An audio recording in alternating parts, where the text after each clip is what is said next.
veut nommer un ministre au poste de l'éducation, il faudrait qu'il soit un enseignant ou bien un inspecteur pour pouvoir nous délivrer.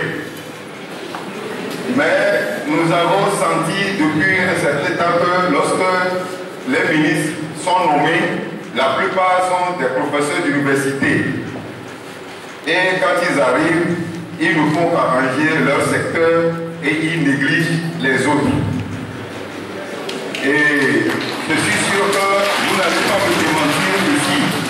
Et si le ministre Broum est là, il ne peut pas me démentir aussi.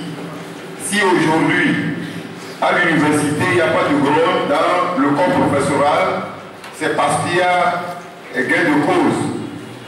Mais et les autres secteurs, le premier degré, le second degré, le troisième degré, alors on ne sait pas pourquoi ces secteurs sont négligés. Alors qu'on ne peut nommer qu'un seul à la tête de ce poste.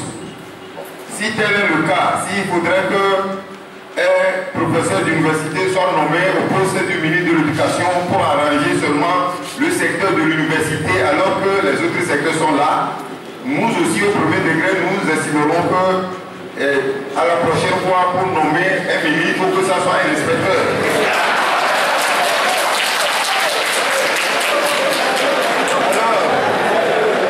Alors, que nous puissions informer nos collègues EV à propos de leur aide.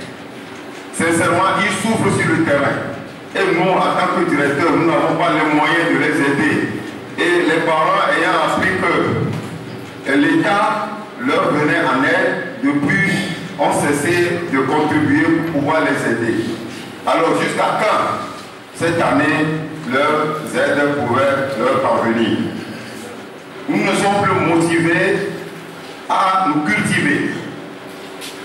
Pour se cultiver, il faudrait être à l'aise.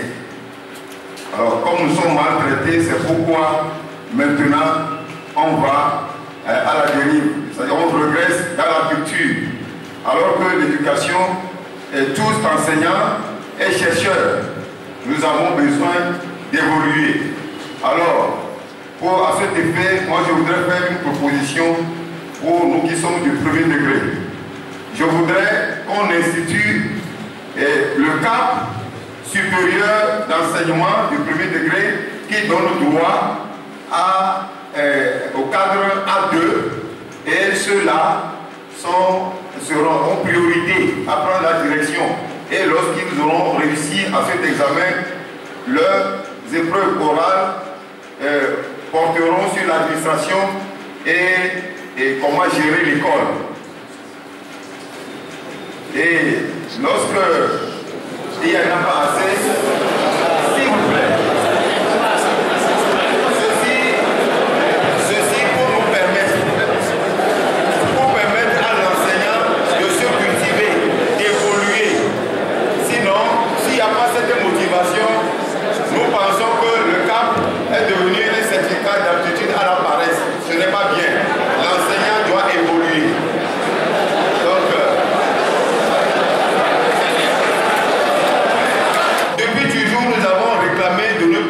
Ça, mais on nous a dit pourquoi cela ne peut pas être comme ça.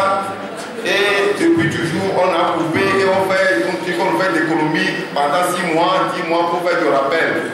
Sincèrement, nous venons de très loin.